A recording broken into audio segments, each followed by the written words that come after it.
Hi everyone. Today we are going to talk about orchestrating policy-driven tests with Kyverno, Argo Events, and TestCube.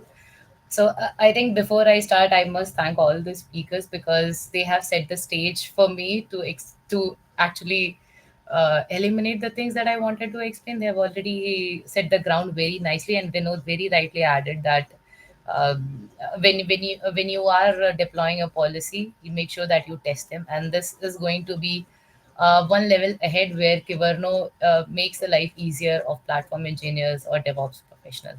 So let me tell you a little bit about myself. Yes, like Courtney introduced, I have written LFS 255, which is a Kyverno course. You can go ahead, understand the basics of Kyverno, and then understand the integrations that it provides. And other than that, you might see in my background my son going here and there. So I'm a mom. That's my full time role. I am also a senior developer advocate at Improving currently.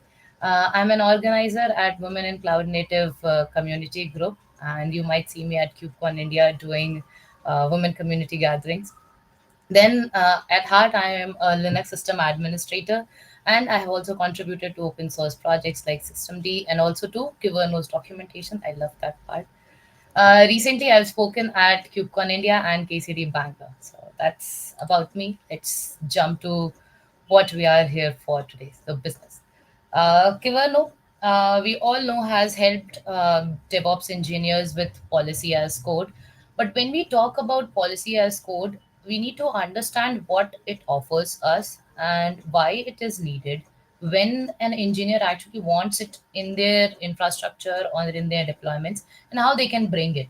But before I get into the details, there is something that I want to highlight that organizations typically manage hundreds and thousands of microservices across multiple clusters, cloud providers, and environments. So each deployment has a possibility to introduce potential security risk or compliance or operational risk that traditional manual governance approaches cannot scale to address.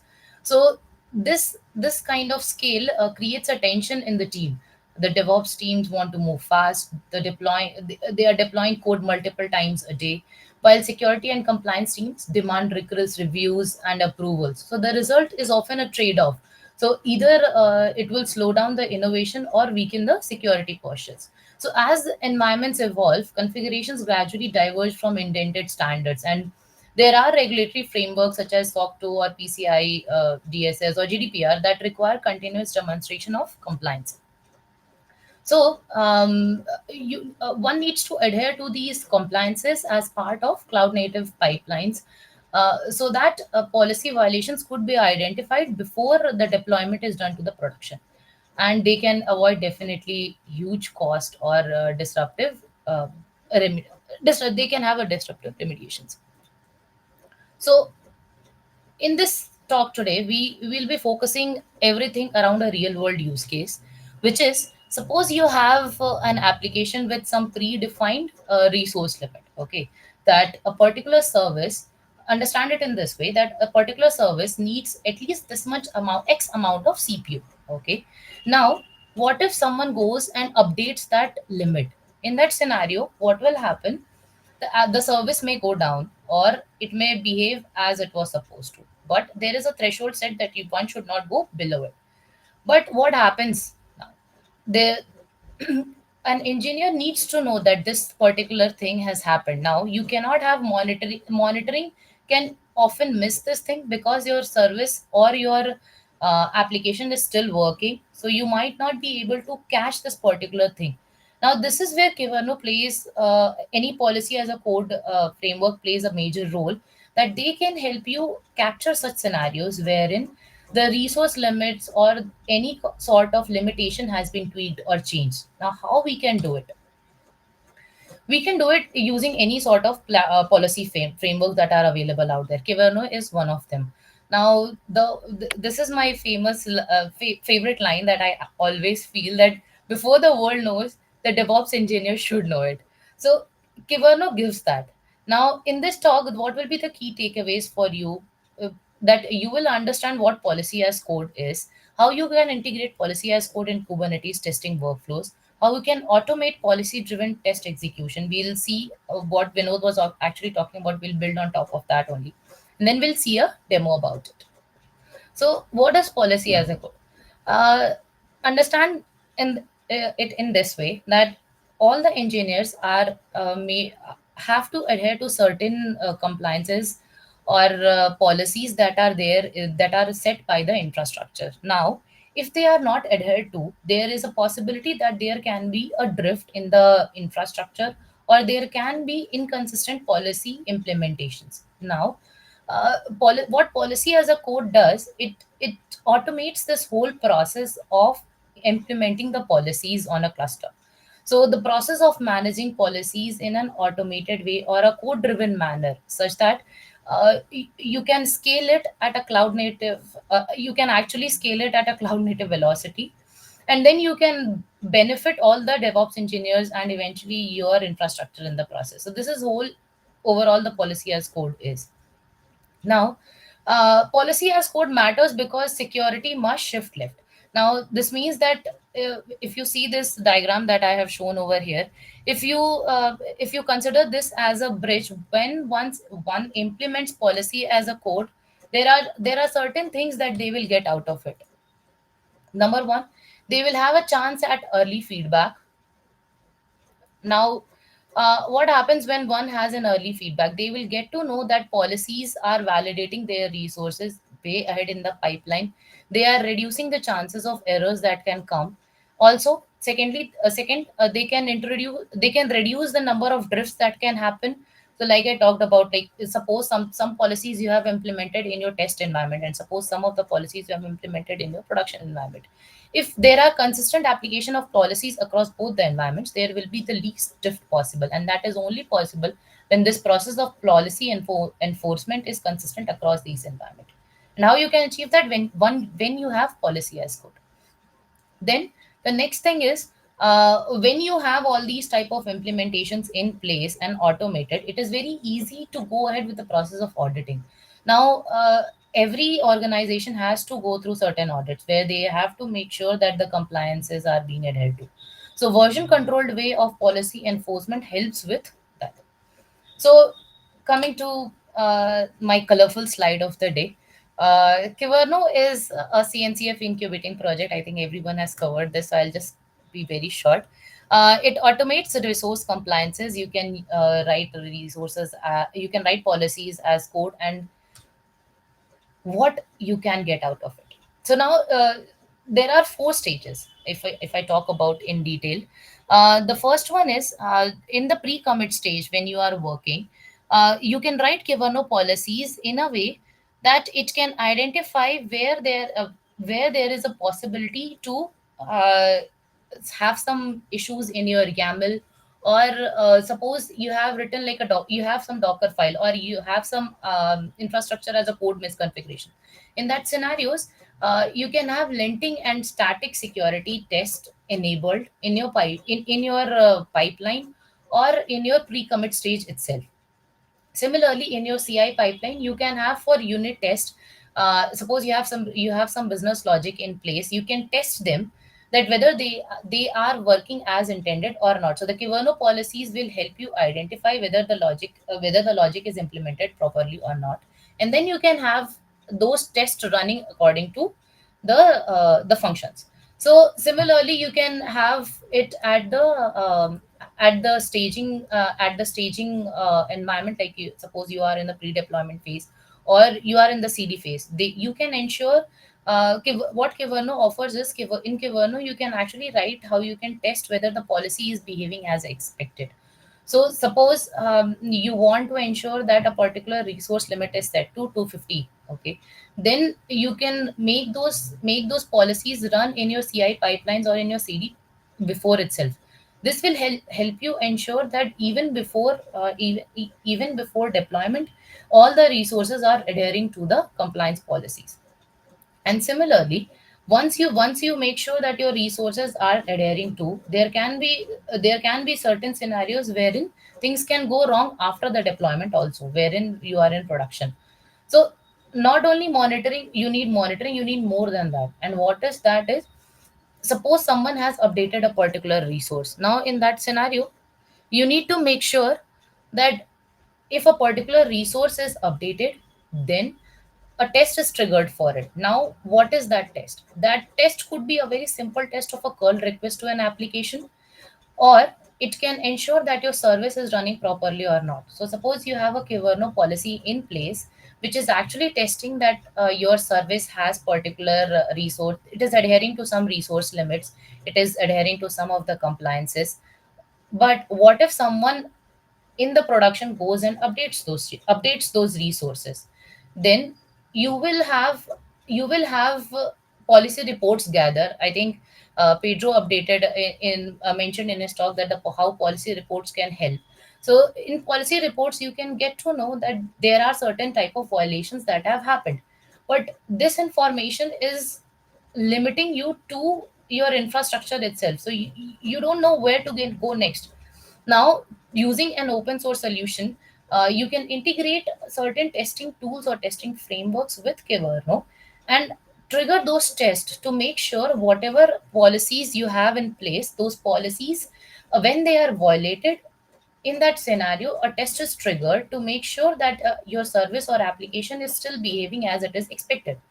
So, suppose, let us hypothetically imagine that the change actually brought your service down, but it might take some time to reflect that in the cluster itself or to the outer world who is using that particular service. It may take some time to alarm the monitoring team.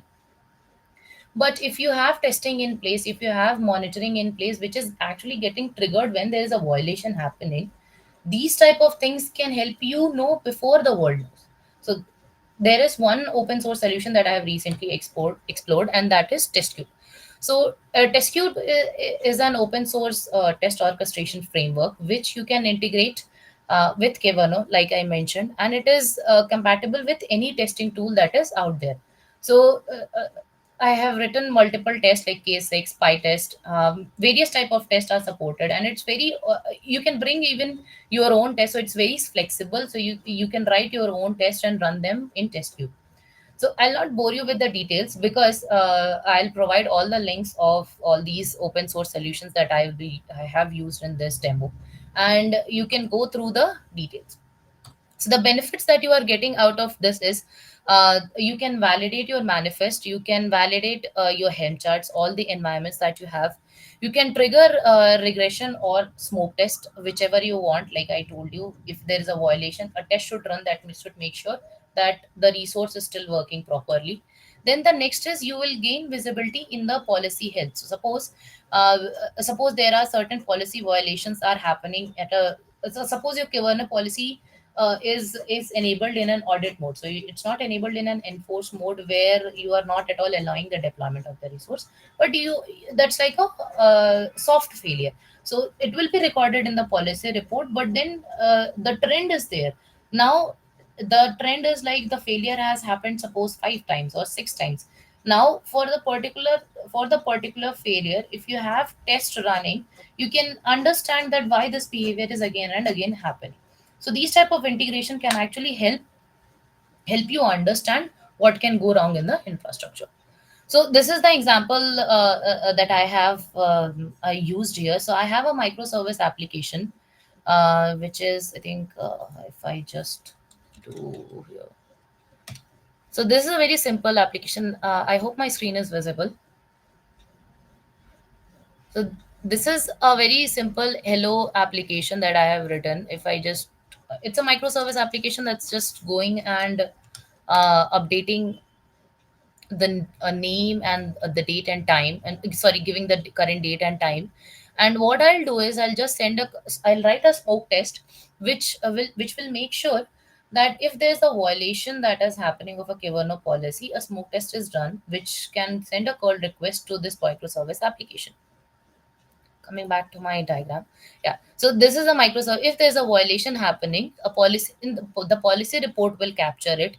Now there's another open source solution that I've used here, and it's my favorite among the three.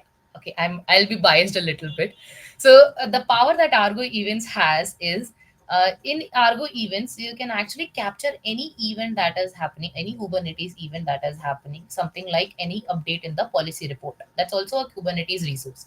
So any update that is happening to Kubernetes, so to the Kibana policy report, that can be captured in that, and then one can trigger an API or any sort of request, which can be integrated with testing tool like TestCube, and once the trigger happens, the test will be run.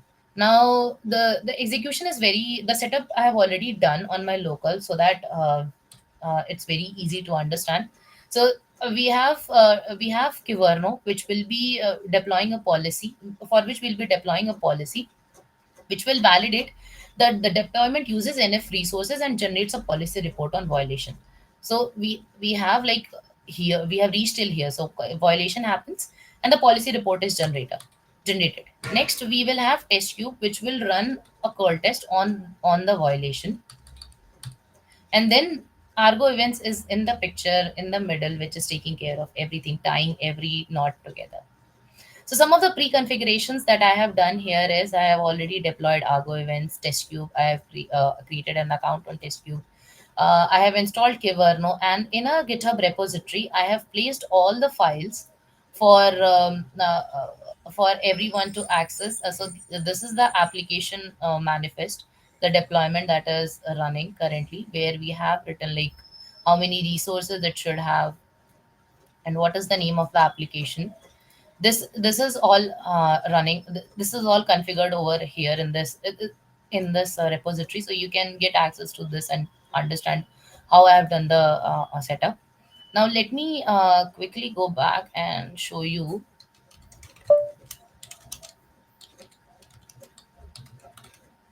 So if you can see, Argo events is up and running on my cluster. Then I have this application, the user app application running.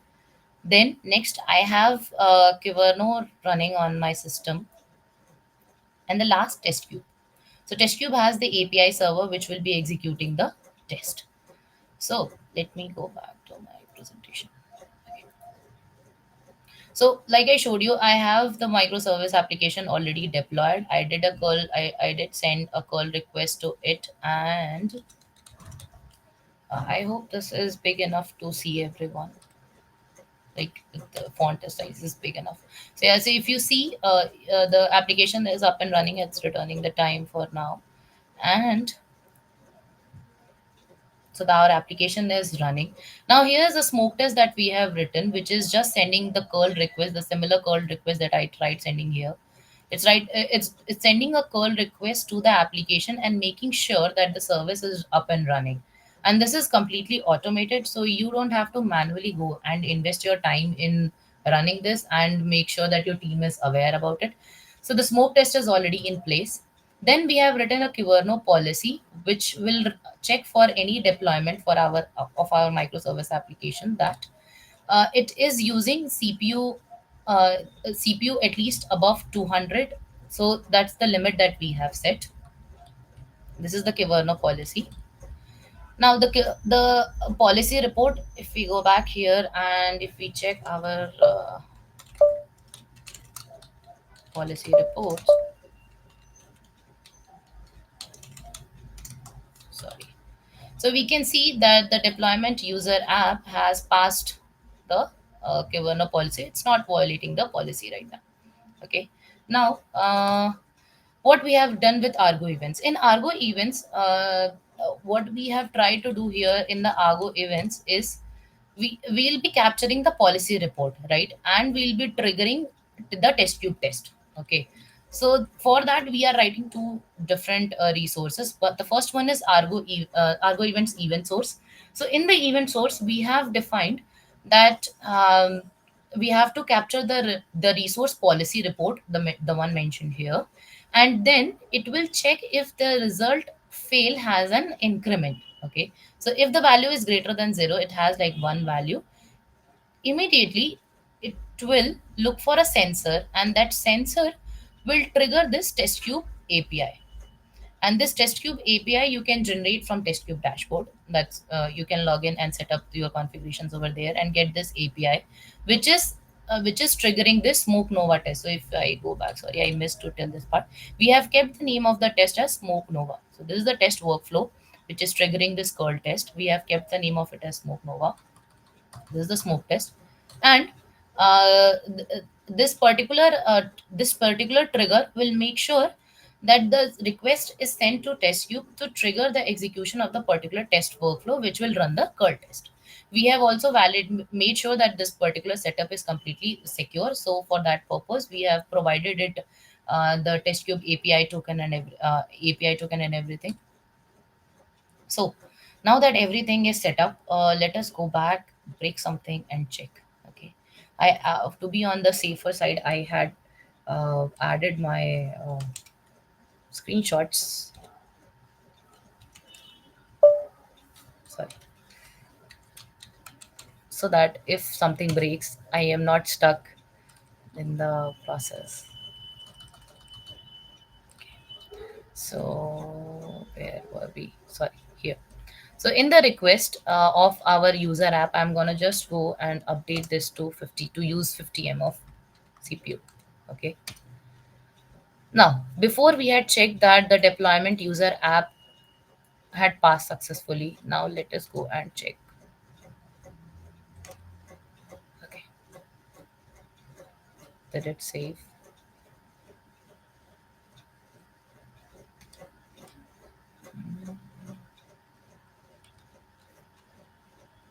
Okay, I think I updated it at the wrong place.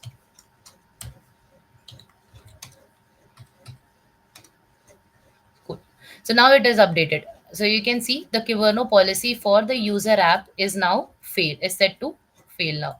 So the policy report is updated. Now, ideally, what should happen is since the policy report is updated, Argo events will capture this event. And once it captures this event, it will go ahead and trigger a test cube test. Now, test cube provide this test cube CLI where you can, sorry,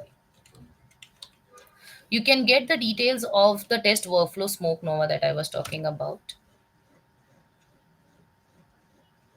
And if we go ahead and see, cool, you can see it has just executed. And what it has done is it has captured the policy violation, and it is also giving us the policy report. So if I go back and check the policy report, see the IDs match, the policy report name, sorry, it matches, and it is actually telling you for from where it has captured, and it has run the test. Now the status passed here means that the curl request was successful. So if I go back to test cube dashboard, which is very easy. So I, before the talk, I was actually trying this. So you can see in this execution, you can see execution number 34. Okay, and let us go back and see the execution number 34 here. Cool, it is just executed. You can see, and the curl request has run. I hope this is visible. So if you can see here, this has run the curl test just now, and it has passed it successfully. So for any such usage, you can understand that how much easy it is for the team to identify such type of scenarios wherein even though the violation has happened, they can ensure that the test runs and it makes sure that the test that the service is behaving as it is expected to. So let me go fastly over this because we have already covered it. So this is what I was talking about. So once you have executed the test, it shows the status passed, and you can from CLI. If someone who loves CLI, this is actually a very great open source way of doing it. You don't need to even go to the dashboard. So you can check the status from here only, and you can identify which policy report it is talking about. You can describe your policy report and identify where the violation has happened. And then in TestCube dashboard, you can see all these things visually. So if you have like a managerial team, the higher level team who does not want to get into the details of the intricacies of the logs, you can share these dashboard links to them, and they can easily scan and see where the which policies are being adhered to. So if you see in the top, the policy violation name is coming, so they can also, you can replace these with proper names. So this is definitely not the deployment you want for your productions. This is just a proof of concept. So you can update the policy name over here, make it more customized to your requirements, and capture such violations, and take Kiverno even one step ahead, where it is not just acting as a guardrail, but it is also taking you one step ahead and making sure that your services are working properly or not by integrating with tools like Kiverno. So, how to get started with policy as code in Kubernetes testing? You have to start simple. I think in last all four talks, all the folks have mentioned that if you start writing with very simple policy, like a validation policy or a mutation policy, a simple implementation of these can help you understand what all is out there. And I think Kiverno already has a huge repository of examples, those policies you can try in the on your cluster, like on a test cluster, and understand these policies are actually very easy to implement too. And the another thing that is very important to understand is you have to make these policies observable. Now what I mean by this is, I know I am just on the time, but I'll be quick. So what I mean here is policies are only effective if their outcomes are visible. So you have to ensure all violations are logged and aggregated into existing observability stack. So this Kiverno policy report, we used it one way. You can export these Kiverno policy reports to Prometheus, or you can surface them in Grafana also. So uh, this is not only this not only highlights non-compliance trends, but also provides early signals of drift in the CI/CD pipelines or in your deployment. You can test your policy. So Kiverno provides Kiverno test, like in their CLI, that can be used to simulate resource checks before even enforcing them. So once you are ready, the same policies can be deployed in enforce mode to block any resource creations, or the way I did, you can enable them in audit mode, have a soft failure, and then capture them later. So then the last and the final point on this is you can version control them. You can store the policies in Git alongside application manifest, like I have done in my current repository that I showed you guys. And this not only enables GitOps driven workflows where policy changes go through the same peer review, CI checks, and approval gates as application code. So by versioning policies, teams can gain traceability and rollback, and when they are refining or extending their governance rules. So, finally, on my last slide, and I think any talk today cannot. I think this whole KivernoCon cannot conclude without bringing AI. So, what's next for policy as code and Kubernetes testing, or in general, that there will be AI assisted policy generations. I mean, LLMs can reduce the manual overhead of writing Kiverno policies by suggesting templates or generating policies from natural language requirements. So you can have compliance documents like CS benchmarks. Could directly you can convert them into policies, and then similarly you can have supply chain security or SBOM enforcement. Policies will be used to enforce provenance, validate as forms, and block any unsigned or vulnerable artifacts at the deployment time itself. And final and the last point, that you can ensure cross-cluster drift detection. I think that was my first point that I talked about. That if you have like multiple cluster, you have like multiple environment staging tests. If there are different environments, policies will not only validate single cluster but also compare these multiple environments for drift insecurity or configuration baselines, improving entire auditability and compliance across hybrid or multi-cloud setups. So I hope this information helps you all to understand that policy as code plays an important role in Kubernetes, because not only it brings consistency and repeatability to how clusters can be managed. Uh, it helps you understand that in distributed environment where there are multiple namespaces and teams are pushing workloads, relying on manual checks or ad hoc reviews is not reliable. So such ways can help you overcome the challenges that may come in future in the production clusters. So yeah, that's it from my end. Thank you so much. That was such a nice ending for today. That was a fantastic presentation. Really, Thank really great demo, also. So thank you so much for jumping in and giving us such a great wrap up to our first virtual KaiVernoCon. We really appreciate it, Sonali. Thank you. I have also added this QR. You guys can scan this, and I have recently written this article on this type of integration only, where Kiverno or any policy framework that is out there, how it is helpful. I think going back to how you can migrate from, if you are using OPA or some other tools, how you can migrate to Kiverno, those sort of comparisons also you can understand from this blog. And then I plan to write a follow up to this, so if you go and maybe view this, I'll also post about the follow up article that I'll be writing about this demo itself, the whole demo steps and everything. Yeah. Wonderful. So helpful. Thank you so much for all you do for our community.